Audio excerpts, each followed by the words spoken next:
Shalom, selamat berjumpa kembali seluruh jemaat Gereja Bethel Maranatha Tegal. Oleh anugerahnya kita berjumpa kembali di dalam berita firman Tuhan online pada hari ini.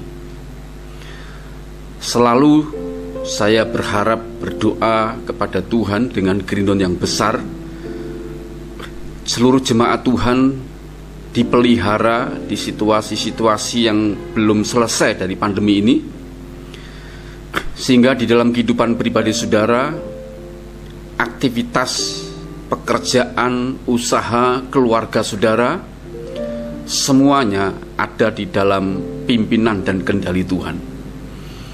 Dan mari terus kita menggantungkan hidup kita kepada kasih dan kuasa Tuhan, di mana ke depan sampai hari ini kita tidak bisa membaca, kita tidak bisa menduga-duga, memprediksi. Namun orang yang percaya kepada Tuhan Yesus dan hidupnya diserahkan pada kasih dan kuasanya, tidak akan pernah mengalami kekecewaan dari Tuhan. Amin. Karena itu, mari di kesempatan yang indah saat ini kita kembali menikmati tuntunan firman Tuhan. Biar karena anugerahnya firman ini menjadi pelita bagi setiap langkah-langkah kehidupan kita. Dan pada saat ini tema yang saya sampaikan sesuai dengan anugerah bimbingan Roh Kudus adalah Tuhan Yesus memang berbeda.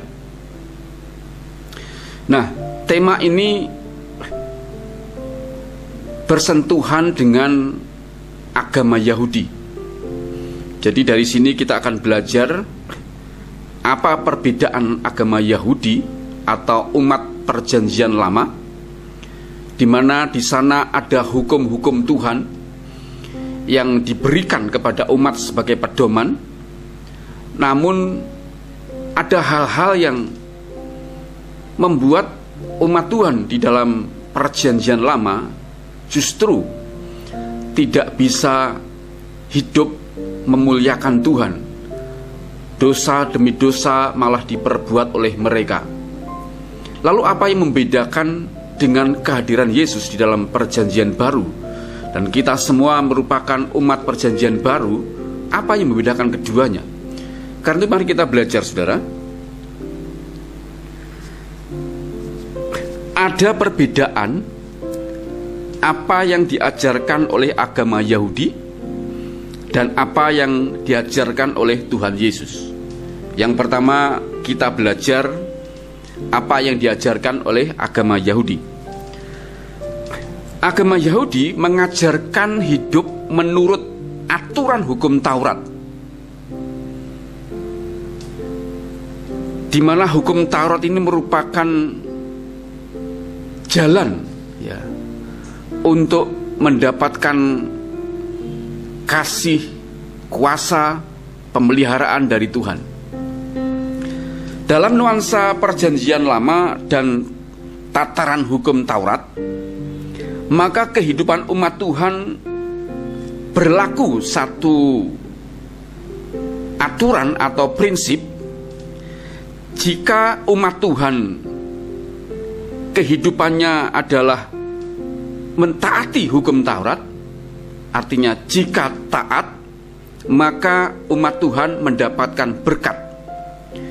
Jika umat Tuhan hidupnya tidak taat terhadap hukum Taurat itu, maka hidupnya mendapatkan kutuk atau laknat.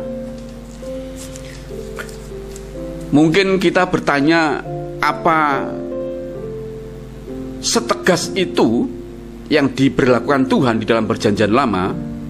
Jawabannya adalah memang dalam Perjanjian Lama prinsip ini tegas. Karena itu mari kita membaca di dalam Ulangan pasal 28 ya. Ulangan pasal 28, saya akan baca ayat 1. Ini bagian yang disampaikan dalam bentuk jika taat mendapat berkat. Yang kedua kita akan baca, jika tidak taat mendapatkan kutuk atau laknat. Ulangan pasal 28 ayat 1, saudara perhatikan baik-baik. Jika engkau baik-baik mendengarkan suara Tuhan Allahmu dan melakukan dengan setia segala perintahnya yang kusampaikan kepadamu pada hari ini perhatikan, jika taat melakukan dengan setia, maka Tuhan Allahmu akan mengangkat engkau di atas segala bangsa di bumi. Jika taat, diangkat ya, di atas segala bangsa di muka bumi. Ayat 2, segala berkat ini akan datang kepadamu dan menjadi bagianmu jika taat ya, jika engkau mendengarkan suara Tuhan Allahmu. Ayat 3, diberkatilah engkau di kota dan diberkatilah engkau di ladang. Diberkatilah buah kandunganmu, hasil bumimu dan hasil ternakmu, yakni anak lembu sapimu dan kandungan kambing dombamu. Ayat 5, diberkatilah bakulmu dan tempat adonanmu. Diberkatilah engkau pada waktu masuk dan diberkatilah engkau pada waktu keluar. Ayat 7, Tuhan akan membiarkan musuhmu yang maju berperang melawan engkau terpukul kalah olehmu. Bersatu jalan mereka akan menyerangi engkau, tetapi bertujuh jalan mereka akan lari dari depanmu ya. Tuhan akan memerintahkan berkat ke atasmu di dalam lumbungmu dan di dalam segala usahamu. Ia akan memberkati engkau di negeri yang diberikan kepadamu oleh Tuhan Allahmu. Dan seterusnya sampai ayat 14, semua ucapan-ucapan berkat dari Tuhan, dan itu akan menjadi milik atau bagian dari bangsa Israel kalau mereka taat dan setia melakukan, mendengarkan suara Tuhan ya. Nah, bagian kedua, perhatikan, jika mereka tidak taat, mereka mendapatkan kutuk atau laknat. Ulangan pasal 28 ayat 15 mulai, saudara perhatikan bedanya. Tetapi jika engkau tidak mendengarkan suara Tuhan Allahmu dan tidak melakukan dengan setia segala perintah dan ketetapannya yang kusampaikan kepadamu pada hari ini, maka segala kutuk ini akan datang kepadamu dan mencapai engkau. Ini perhatikan saudara ya. Jika tidak taat, tidak setia mendengarkan suara Tuhan dan melakukannya, maka kutuk akan mendatangi bangsa Israel. Ayat 16 mulai juga, terkutuklah engkau di kota dan terkutuklah engkau di ladang. Terkutuklah bakulmu dan tempat adonanmu. Terkutuklah buah kandunganmu, hasil bumimu, anak lembu sapimu dan kandungan kambing dombamu. Terkutuklah engkau pada waktu masuk dan terkutuklah engkau pada waktu keluar. Tuhan akan mendatangkan kutuk, huru-hara dan penghajaran ke antaramu dalam segala usaha yang kau kerjakan sampai engkau punah dan binasa dengan segera karena jahat perbuatanmu, sebab engkau telah meninggalkan aku. Ayat 21, Tuhan akan melekatkan penyakit sampar kepadamu sampai dihabiskannya engkau dari tanah kemana engkau pergi untuk mendudukinya. Tuhan akan menghajar engkau dengan batuk kering, demam kepialu, sakit radang, kekeringan, hama, dan penyakit gandum. Semuanya itu akan memburu engkau sampai engkau binasa, dan seterusnya beberapa ke depan, semuanya ucapan kutuk. Coba perhatikan saudara baik-baik. Ini sebuah ketegasan dari Tuhan. Hanya ada dua pilihan dalam tataran hukum Taurat dan prinsip ini. Jika taat mendengarkan suara Tuhan dan melakukannya, maka berkat-berkat Tuhan akan mendatangi bangsa Israel sampai musuh pun tidak bisa melawan. Penyakit apapun itu dihalau, yang turunkan hanyalah berkat Tuhan. Namun jika sebaliknya bangsa Israel tidak taat, tidak mendengar suara Tuhan dan meninggalkan Tuhan, maka kutuklah yang mendatangi mereka ya, termasuk musuh itu tidak bisa dikalahkan, malah bangsa Israel kalah. Bahkan beberapa penyakit yang kita baca tadi itu mendatangi bangsa Israel ya. Saudara, kalau kita lihat, kita renungkan ya, hal ini membuat kita menjadi umat rasanya tidak nyaman. Ya.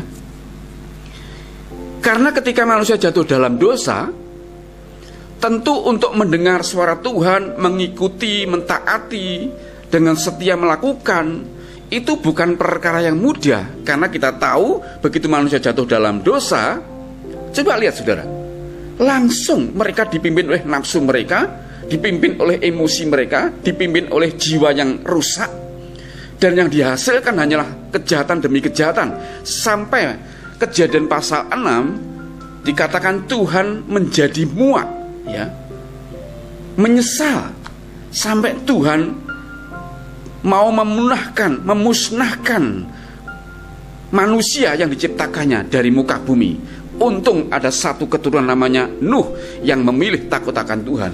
Namun tidak banyak orang-orang yang seperti Nuh. Itulah sebabnya prinsip ini membuat bangsa Israel justru akhirnya tenggelam dalam banyak dosa. Dan sejarah membuktikan tidak banyak tokoh-tokoh di Alkitab, di dalam PL atau Perjanjian Lama itu, yang bisa mencapai tataran hukum yang ditetapkan Tuhan. Hanya beberapa orang saja yang benar-benar sungguh-sungguh mengejar Tuhan untuk hidup dekat dengan Tuhan.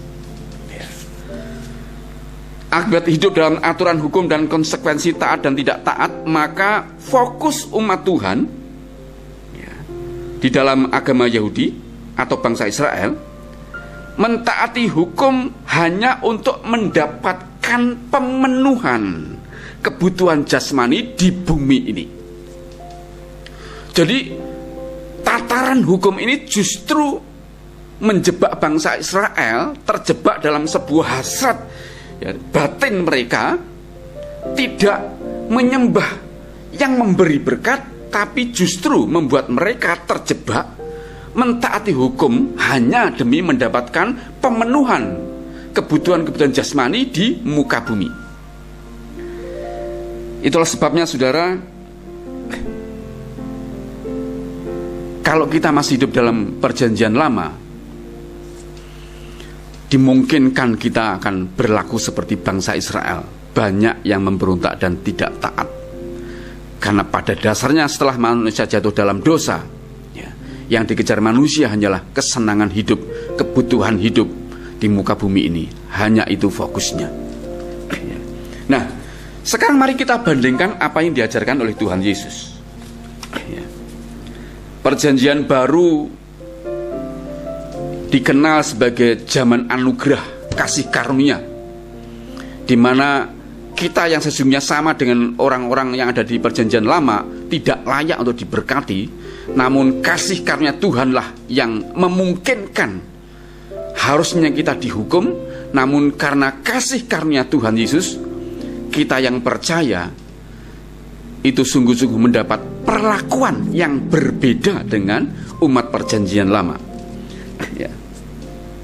Nah, saudara, Tuhan Yesus kalau kita selidiki dalam Perjanjian Baru mengajarkan hal-hal yang berbeda dengan agama Yahudi. Tuhan Yesus mengajarkan, ya, hidup menuruti kehendak atau keinginan Allah.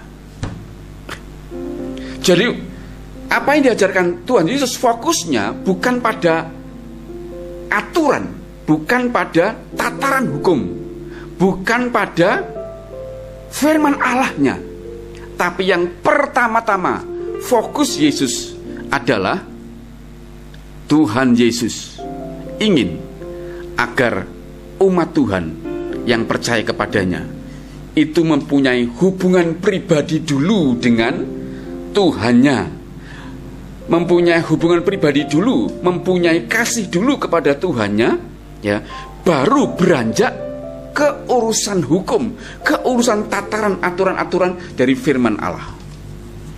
Jadi beda sekali, saudara. Kalau dalam Perjanjian Lama kita sudah mendapati jelas sekali, taat diberkati, tidak taat dihukum. Tapi dalam Perjanjian Baru ini sesuatu yang membuat kita harus bersyukur.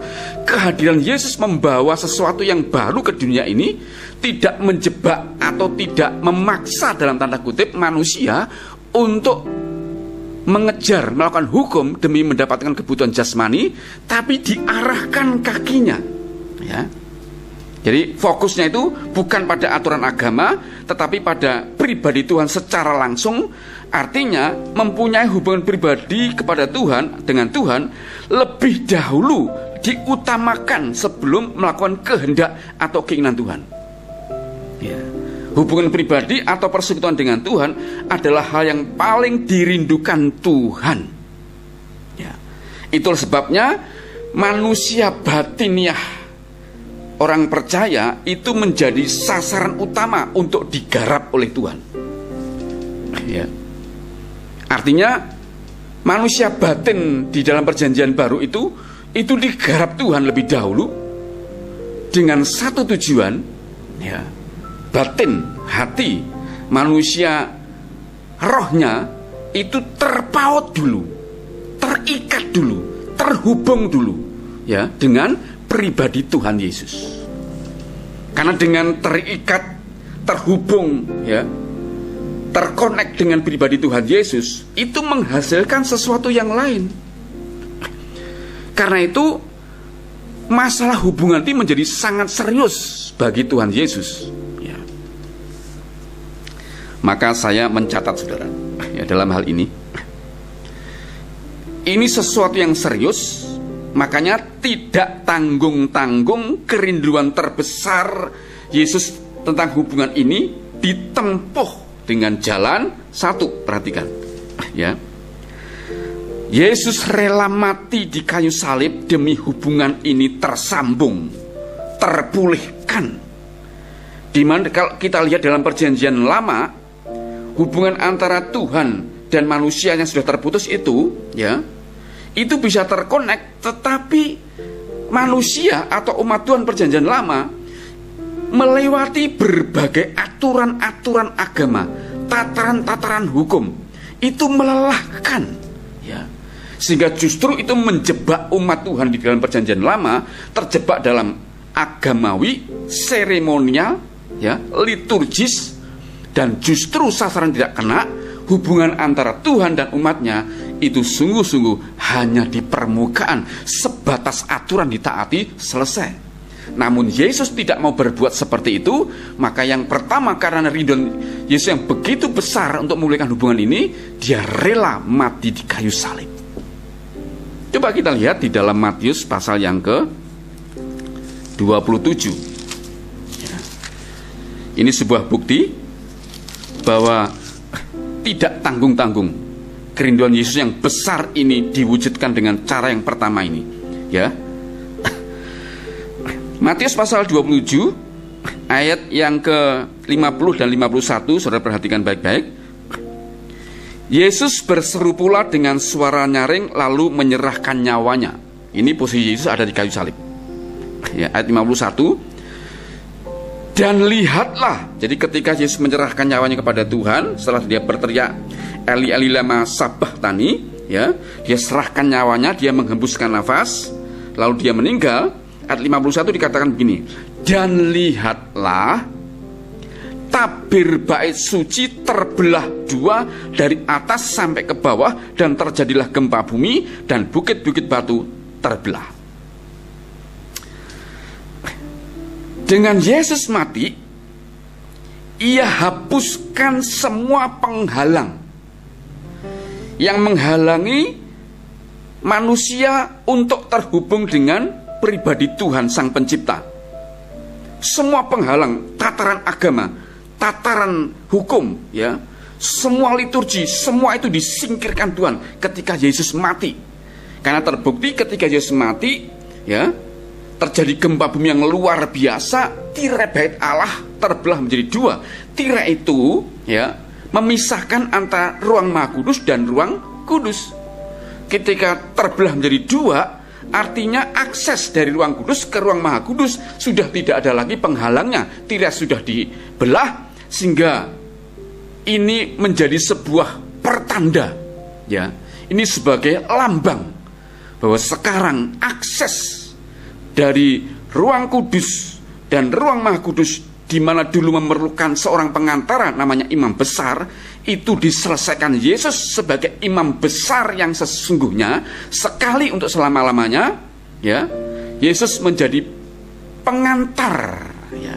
Yesus menjadi sarana untuk menghapuskan itu semuanya, yaitu dengan kematiannya, dengan darahnya dicurahkan, sehingga seluruh penghalang itu selesai, tidak ada lagi, dihapus, sehingga manusia tidak perlu lagi pengantara, tidak perlu lagi imam besar, tidak perlu lagi tata cara harus membasuh kaki, membasuh tangan, membawa korban persembahan khusus berupa binatang-binatang tidak boleh cacat sebagainya. Itu semua dihapus. Sekarang dengan kematian Yesus, terhubunglah semua orang yang percaya dengan pribadi Yesus tanpa halangan lagi.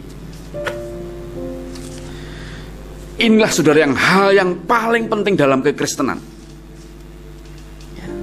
Ini yang paling penting.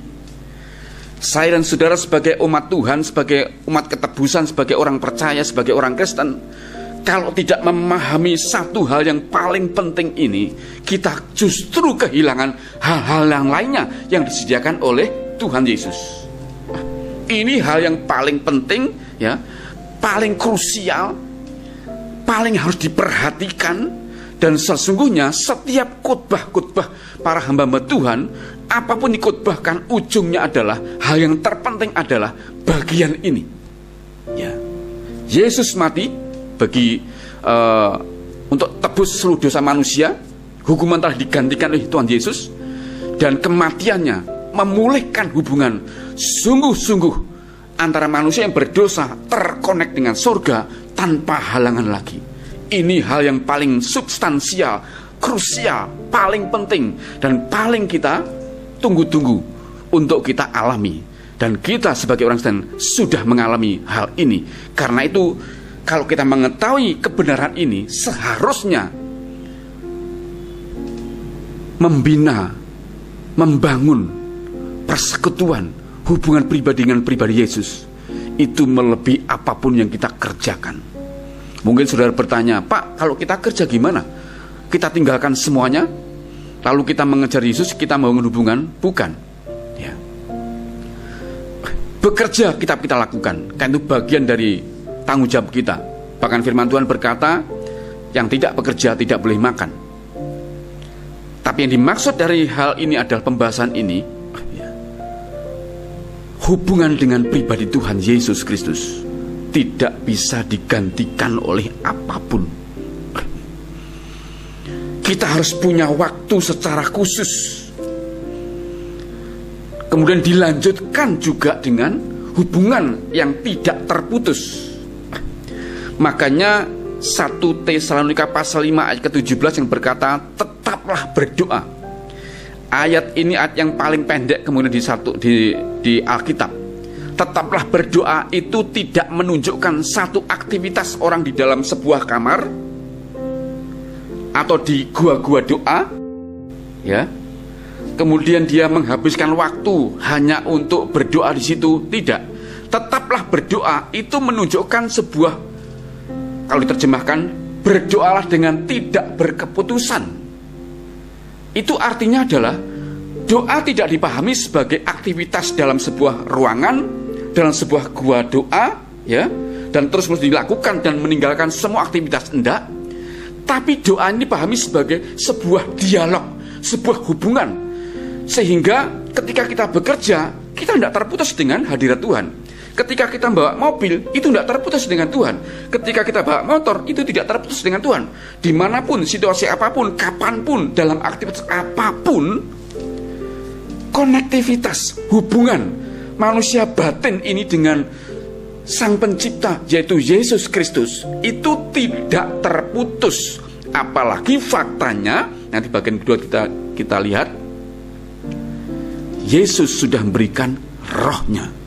Jadi tidak ada alasan hubungan kita dengan Tuhan itu hanya dibatasi oleh ibadah dalam gedung gereja, dibatasi dalam kamar 1 jam, dibatasi dalam gua-gua doa, ya, ruang-ruang doa khusus, ya, 1-2 jam. Tapi hubungan kita dengan Tuhan itu terkonek, terhubung, tersambung, terjalin terus-menerus 24 jam. Itulah sebabnya Yesus memiliki gelar namanya Immanuel. Coba kita renungkan, saudara. Kekristenan kita ini apakah masih kekristenan yang berbau agama Yahudi? Kita taat, kita diberkati. Kita tidak taat, kita mendapat laknat. Dan ironisnya, banyak orang-orang Kristen masih berbau agama Yahudi. Contohnya, saudara, ya, ada orang-orang Kristen yang berkata demikian. Waktu mereka tidak ibadah di gedung gereja hari Minggu, ya, lalu mereka tiba-tiba mengalami sesuatu, misalnya naik sepeda jatuh, naik motor tabrakan, mobilnya keserempet, ya. Lalu mereka berkata, ini gara-gara kita tidak ke gereja, Pi.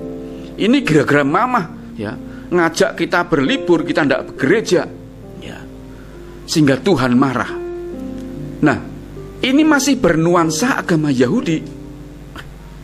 Karena tataran agama Yahudi kita sudah pelajari, taat diberkati, dilindungi, disertai, tidak taat kita mendapatkan laknat, ya.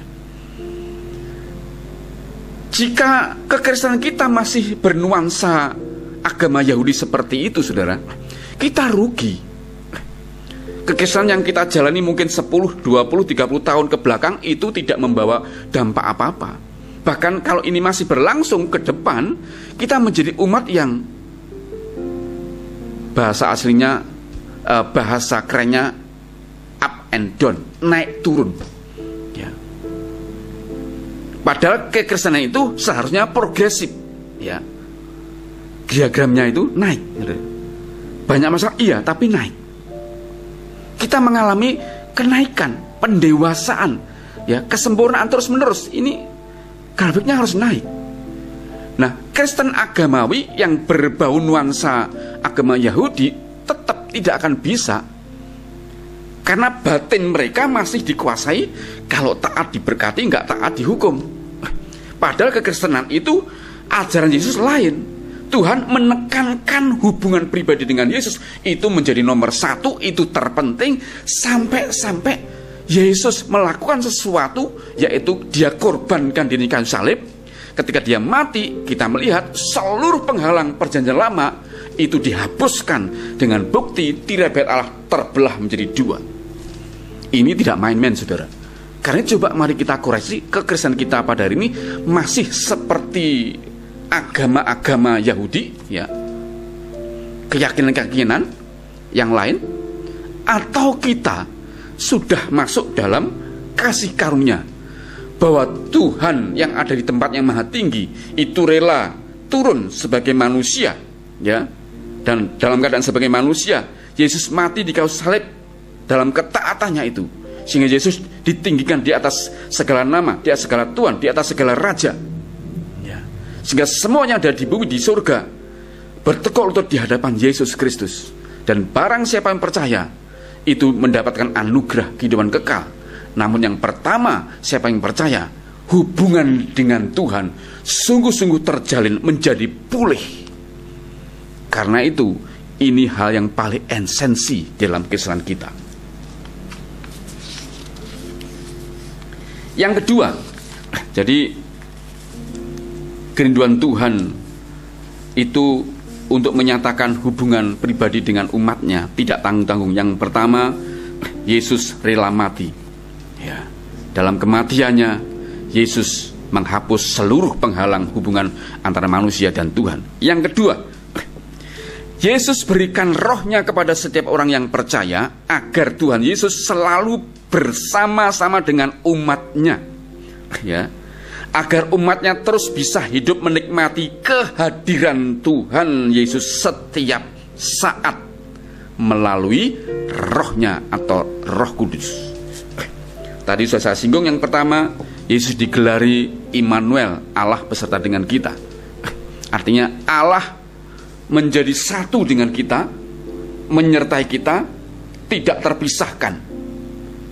Maka menjadi unik, saudara, menjadi aneh, menjadi ironis kalau banyak orang Kristen tidak merasakan kehadiran Tuhan. Karena itu yang pertama itu menjadi kunci, saudara.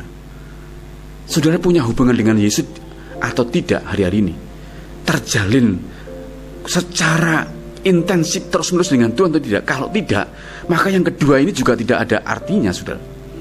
Tapi kalau pertama dialami, maka yang kedua, roh yang diberikan kepada kita, yaitu Roh Kudus, itu sungguh-sungguh Tuhan berikan agar setiap kita sebagai orang percaya bisa menikmati kehadiran Tuhan Yesus di bumi ini lewat rohnya setiap saat, setiap waktu. Dan hubungan di yang pertama tadi itu tidak terputuskan.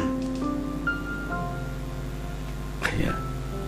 Kehadiran Roh Kudus membuat hubungan kita dengan Yesus tidak terputuskan, sehingga kita bisa merasakan kehadiran Yesus setiap saat, setiap waktu. Wow, ini tidak dimiliki oleh yang lainnya, saudara. Ini sungguh-sungguh sebuah kasih karunia anugerah yang luar biasa. Karena itu, saudara, bagian yang kedua ini saran saya, nasihat saya adalah, mari kita terus membangun komunikasi dengan pribadi Roh Kudus. Karena kalau kita lihat di dalam 1 Korintus pasal 3:16, firman Tuhan berkata, atau tidak tahukah kamu bahwa tubuhmu adalah bait Allah, di mana Roh Allah tinggal di dalam diri kamu. Ya. Dan di dalam Yohanes pasal 14 ayat 15 sampai 17, mungkin ada baiknya kalau saya bacakan saja untuk saudara.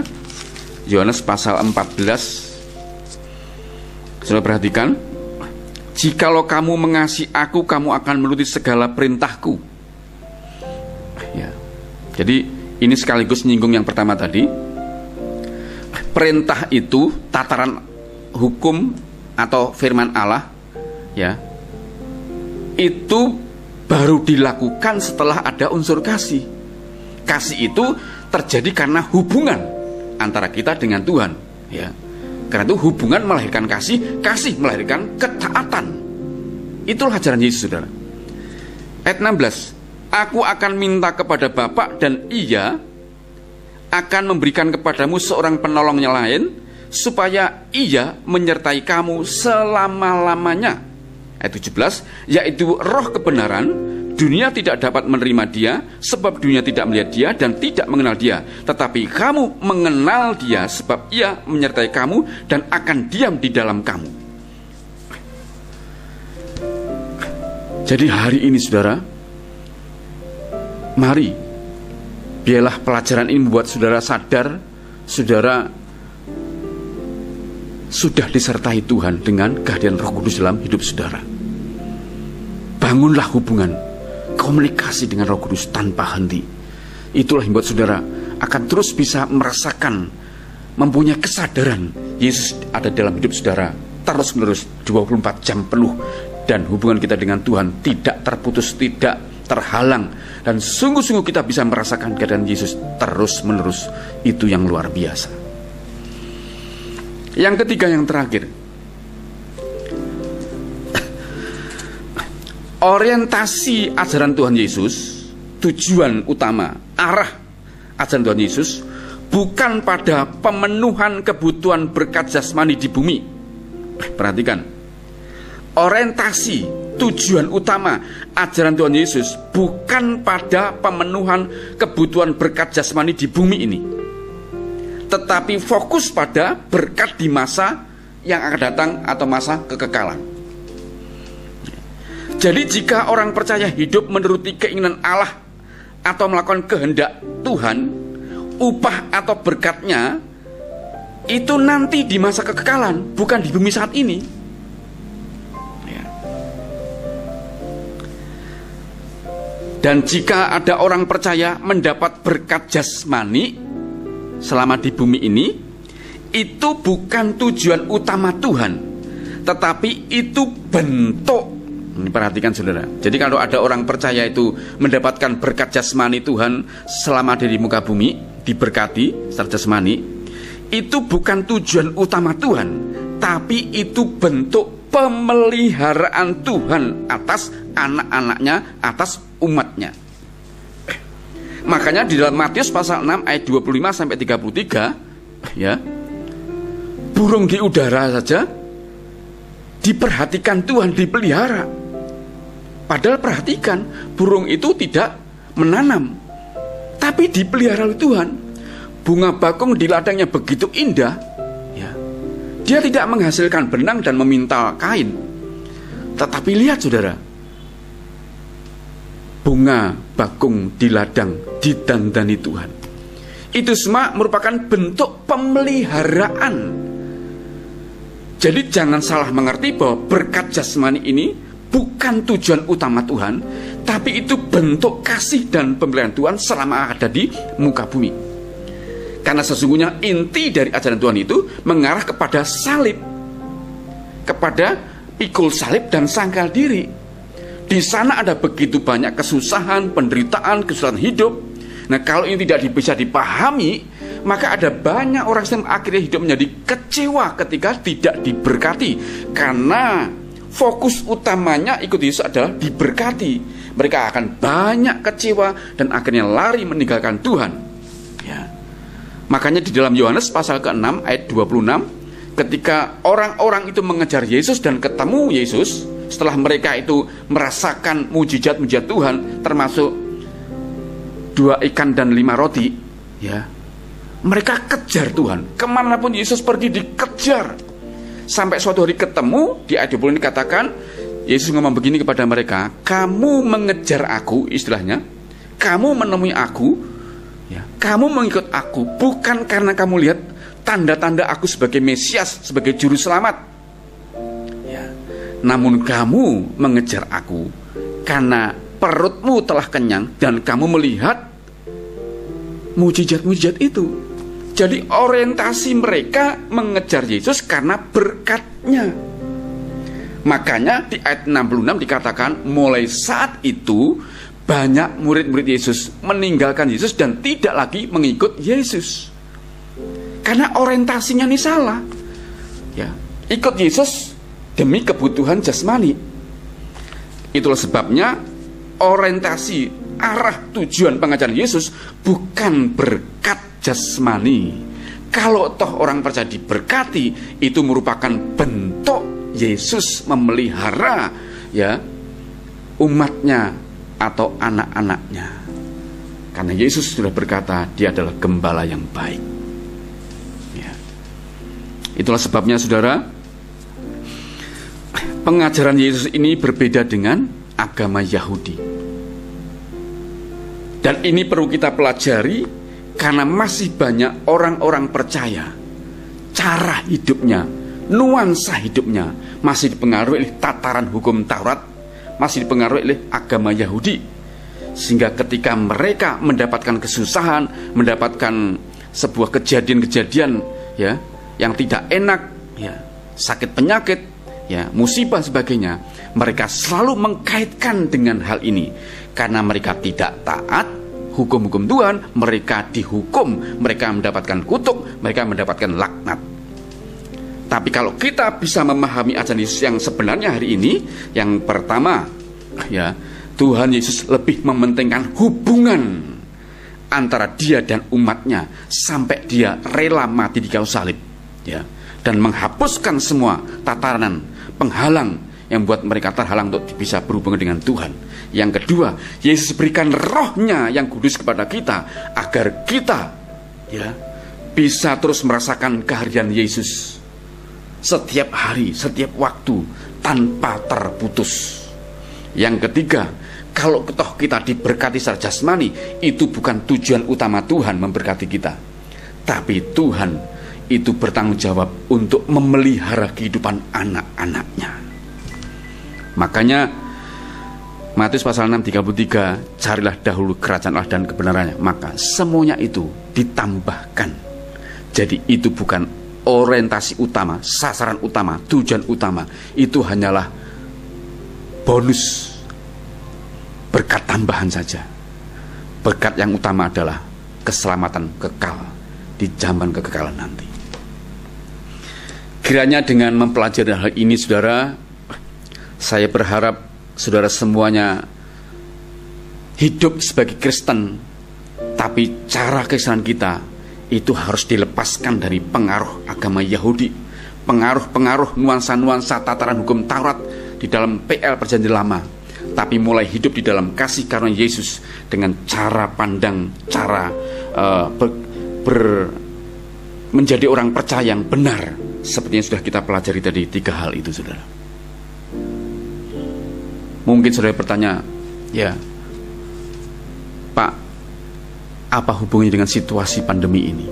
Justru saudara, ketika saudara kembali kepada ajaran Yesus yang benar hari ini, saudara akan bisa melihat bahwa pandemi ini itu diizinkan Tuhan, ya, untuk memurnikan banyak gereja Tuhan yang sudah melenceng dari sasaran Tuhan.